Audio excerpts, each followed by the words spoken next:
मेरे घर के आगे रोज कोई नींबू जिसके अंदर शायद सिंदूर लगा रहता है फेंक कर चला जाता था। मैं इन सारी चीज़ों को नहीं मानता और मुझे कोई फर्क भी नहीं पड़ता था। सुबह घर में झाड़ू लगाते वक्त जब बाहर के गेट को खोलकर मेरी पत्नी कूड़ा बाहर कूड़ेदान में डालने जाती है तो मुख्य द्वार पर ठीक सामने रोज उसे वह नींबू दिखता है जिसे वे हाथ भी नहीं लगाती। बाद में सड़क के साफ सफाई के वक्त वे वहां से हट जाता है या किसी गाड़ी के पहियों के नीचे आकर खत्म हो जाता। लगातार एक हफ्ते से ऐसा कुछ मेरे घर में हो रहा था। मेरी पत्नी बहुत परेशान हो चुकी थी और रोज मुझसे इस बात के लिए बहस करती थी कि पता करो ये सब कौन कर रहा है।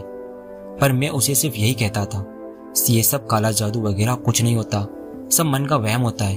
अगर ऐसा होने लगे तो हर कोई दुनिया को अपनी मुट्ठी में कर ले। जो ऐसा कर रहा है उसे करने दो, उसे अपने मन की तसल्ली मिलने दो। हमारा कुछ नहीं बिगड़ने वाला, होगा वही जो ऊपर वाला चाहेगा। लेकिन मेरी पत्नी को कितना भी समझा लो, वह इन सारी दकियानूस बातों को मानती थी।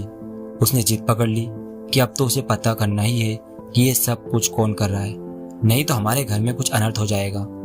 इन सब पर यकीन ना होते हुए भी पत्नी की जिद के आगे मुझे झुकना पड़ा और मैंने अगले दिन अपने घर के हाल के बाहर सीसीटीवी कैमरा इंस्टॉल करवा दिए, जो कि सड़क तक की रिकॉर्डिंग आराम से कर सकता था। किसी पड़ोसी को खबर नहीं लगने दी कि हमने कैमरे लगवाए ताकि दूध का दूध और पानी का पानी हो सके। अगले दिन सुबह फिर नींबू हमारे गेट पर था और हमने सीसीटीवी कैमरे की रिकॉर्डिंग देखी।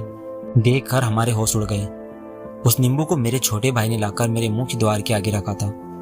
मुझे तो यकीन ही नहीं हो रहा था कि बगल के घर में रहने वाला मेरा छोटा भाई ऐसा कैसे कर सकता है।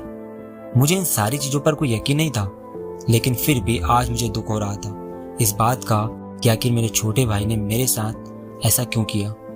मेरी पत्नी भी ये सब कुछ देखकर हैरान थी। हम दोनों भाइयों के बीच कभी कोई विवाद नहीं रहा था, किसी भी बात को लेकर। माता पिता के गुजरने के बाद सारी संपत्ति हम दोनों ने बराबर बराबर बांटी थी और आपस में प्यार मोहब्बत से रहते थे।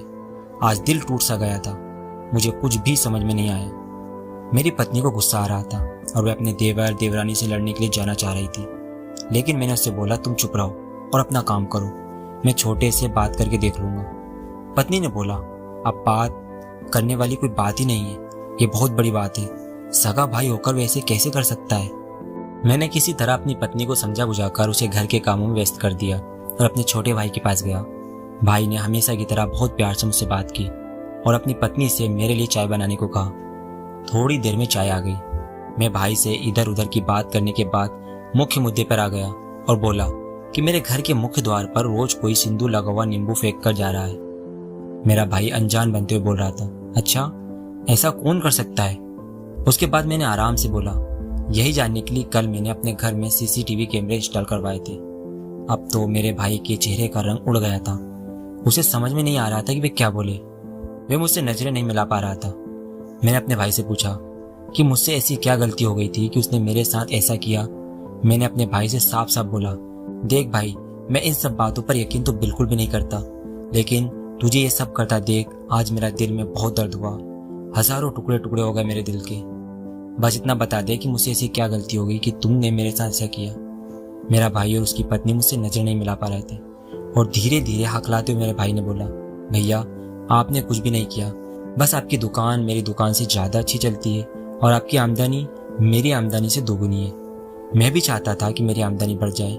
किसी ने मुझे बताया था कि अगर मैं नींबू में सिंदूर लगाकर आपके घर के सामने रख दूंगा और आपने अगर उसे छू लिया तो उसके प्रभाव से आपका भाग्य मुझे मिल जाएगा और मेरी दुकान भी आपकी दुकान की तरह अच्छी चलने लगेगी। बस भाई मैं यही चाहता था।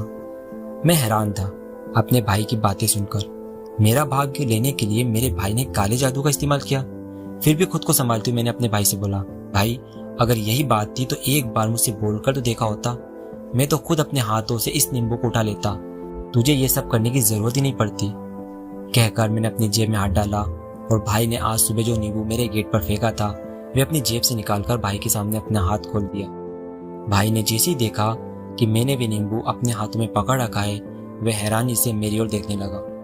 मैंने बोला, जब मुझे पता चला कि ये सब कुछ तूने किया है मुझे लगा जरूर तुझे कुछ जरूरत होगी जिसकी वजह से तू ये सब कुछ कर रहा है, तो मुझे तो तेरे लिए इसे छूना ही होगा।